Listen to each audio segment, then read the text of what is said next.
why I left California.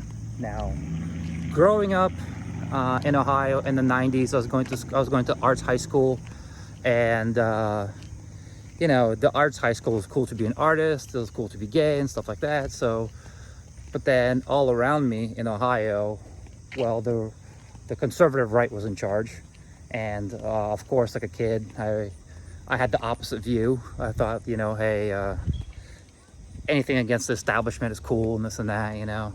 But I wasn't really that, you know, that political. Never really thought about it. Later on, I got into Freakonomics. That book, that's as far as you know, my economics knowledge went. But it was really interesting to me. And I used to listen to NPR a lot, and now I kind of know how much subtle messaging is in NPR and how biased they are. But I used to think that was pretty much straight down the middle, had no qualms with it. You know, now I probably wouldn't be able to listen to it, be so aggravated. But but anyway, so started a career, and in order to advance it, I either needed to move to New York or LA, you know, to make more money, to work more high-paying jobs, to get more experience. So packed up my shit, and made my way to Los Angeles. Now I remember around exactly what time it was, because as I was driving out there, I think I was in Arizona, Barack Obama was elected president. So that's like a good time marker there.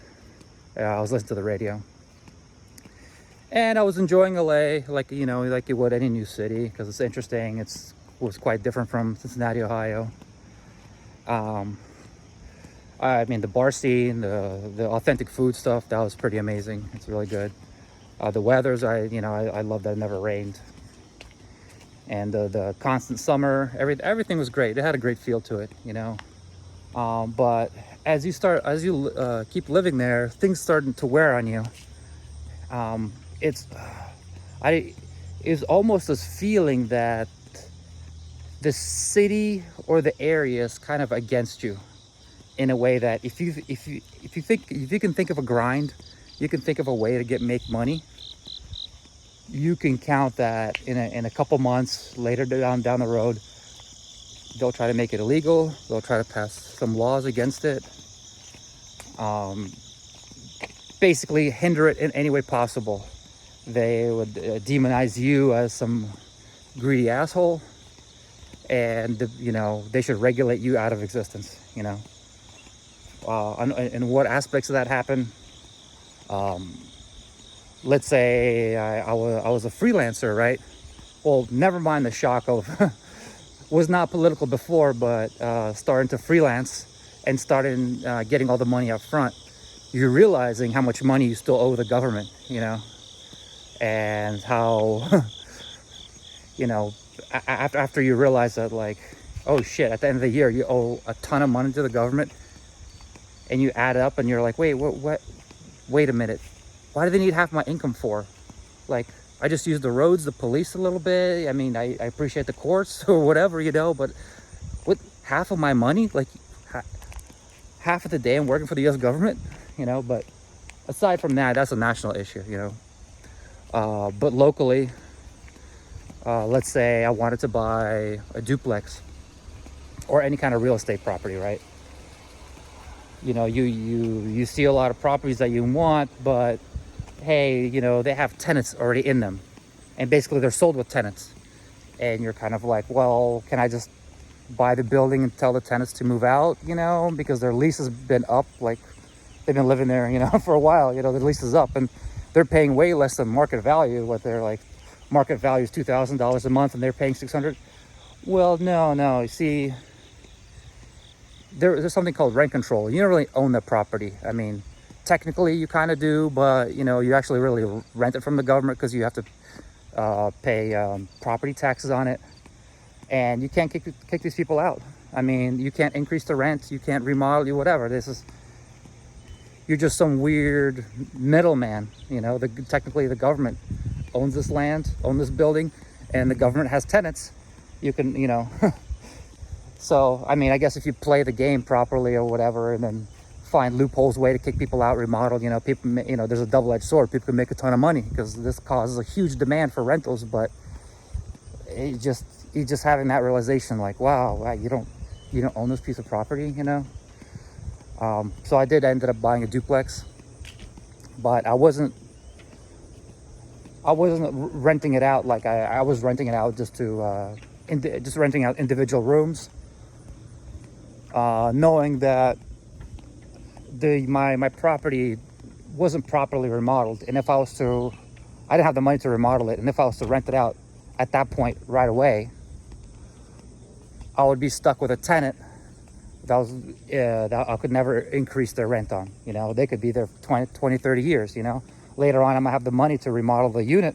I was living in one of the units and trying to, rent out the big one, and just understood that, I can get stuck with a low paying tenant that could never raise the rent. And this area is, changing. So the only way I thought with the solution was to rent it out per room.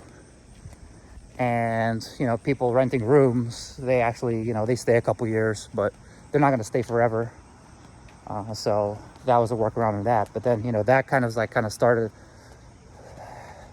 started like more of like a red pill, kind of like a realization, like, wow, man, there's so many regulations that make your life hard. Later on, I bought this beautiful vintage 1960s Airstream. It's like an RV. It's like it looks like a tuna can. It was really dope inside, and my backyard was perfect for it. It had like a sewage waste hole, so you can hook up the RV toilet to it, so it'd work. And then you got hook up the water. It was basically like its own like little small unit, right? So when Airbnb came out, I decided, okay, cool, I'm going to rent this thing out. And I was renting it out. It was great, people were enjoying staying in my backyard. I mean, it was relatively cheap. I was making, a decent amount of money with it. Was able to recoup my investment in the Airstream, and was actually making, making positive cash flow.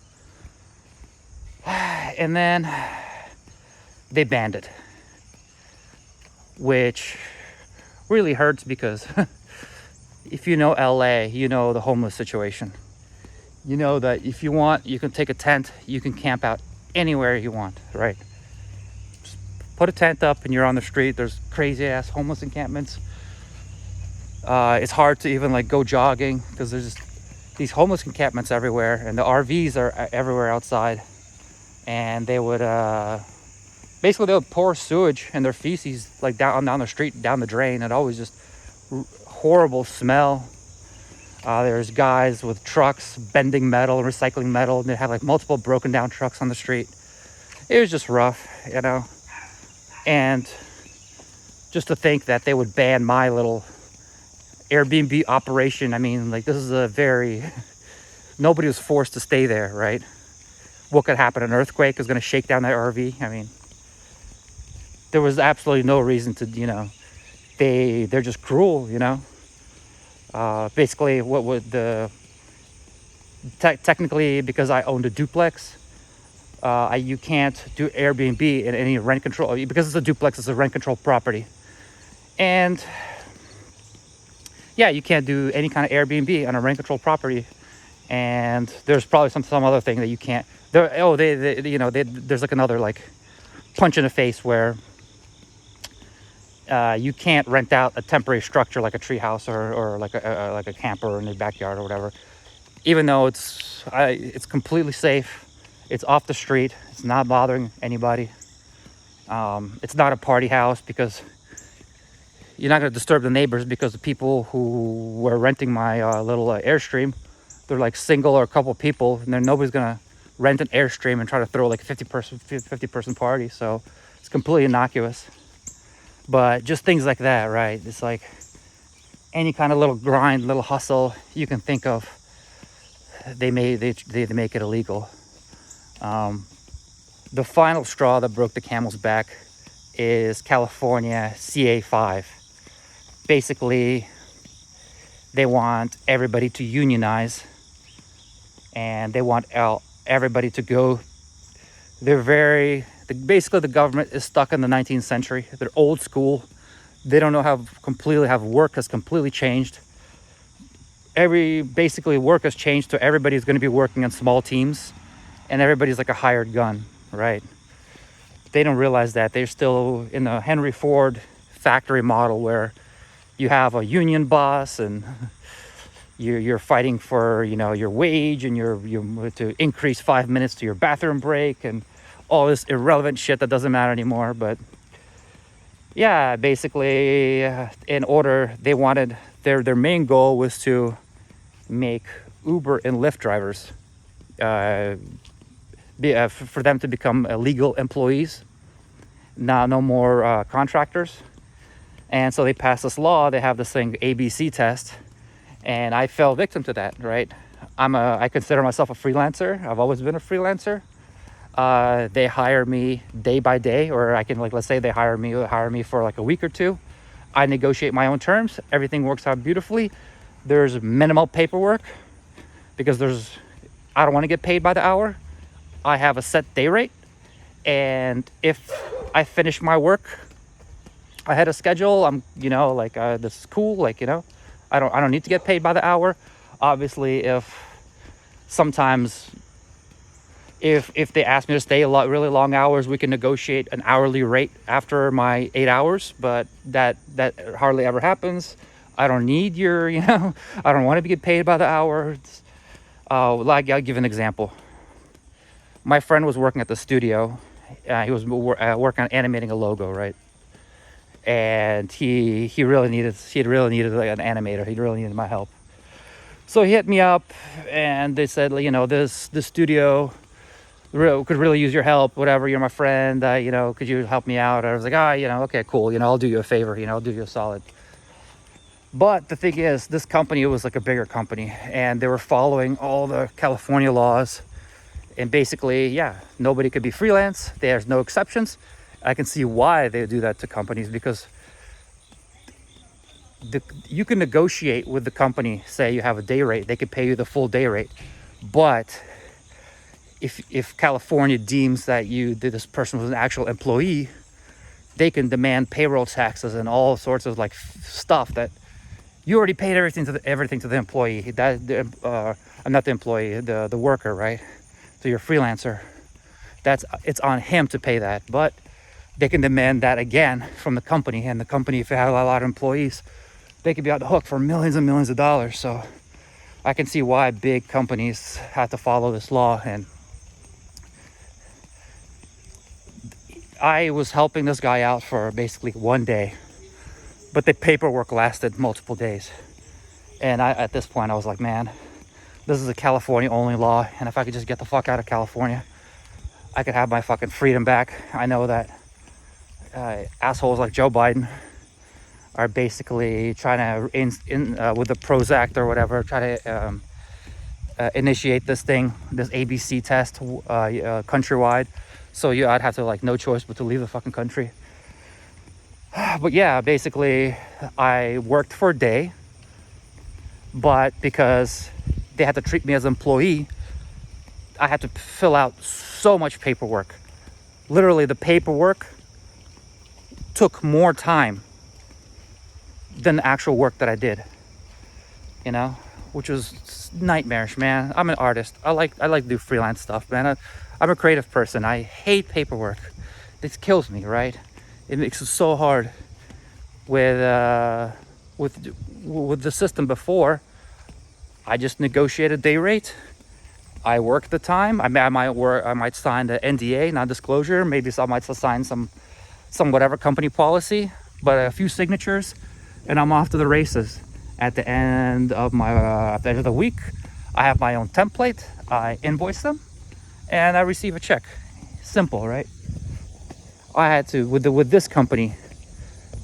I had to go fill out packets and packets of work, background checks, all this stuff, right?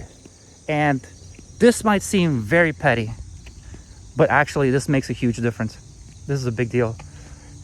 The time, every studio or every company has got their own timesheet payroll thing, right? So you have to log your hours into their super unuser-friendly system. And this happened to me multiple times where I had to always get the HR involved because I tried to log in my time, but I didn't log my break correctly. So, so it always ends up just being a nightmare, man.